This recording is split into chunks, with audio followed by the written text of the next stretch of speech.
صالة نادي مدينة عيسى الثقافي والرياضي المسابقة الأولى لحفظ القرآن الكريم، حيث ستتيح المسابقة الفرصة لمشاركة منتسبي مراكز حفظ القرآن الكريم في جميع محافظات مملكة البحرين. وقد أقيمت الفعالية تحت رعاية سعادة الشيخ دكتور راشد بن محمد الهاجري رئيس مجلس الأوقاف السنية. التفاصيل في التقرير التالي.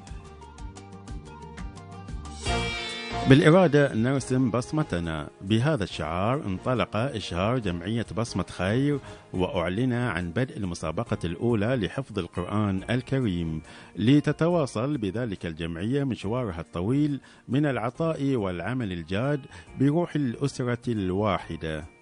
بسم الله الرحمن الرحيم، الحمد لله والصلاة والسلام على رسول الله وعلى آله وصحبه وله.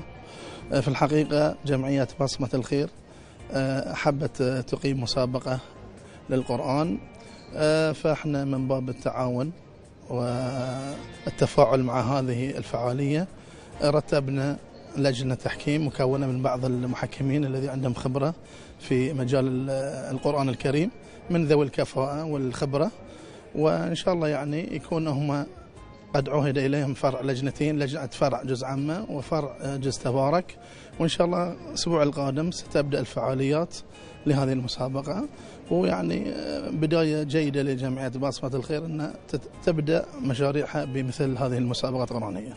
طبعا المسابقة عبارة عن مسابقة لحفظ القرآن، تعتبر المسابقة الأولى تستهدف فئتين اللي هي من 7 سنين إلى 10، ومن 10 ل 18. طبعا من 7 ل 10 بيكون المسابقة هي حفظ جزء عامة، ومن 10 ل 18 جزء تبارك.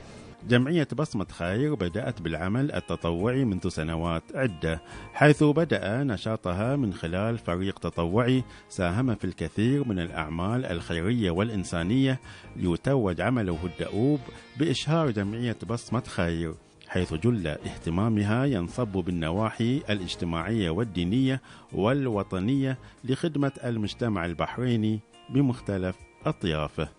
محمود البن خليل، لباب البحرين.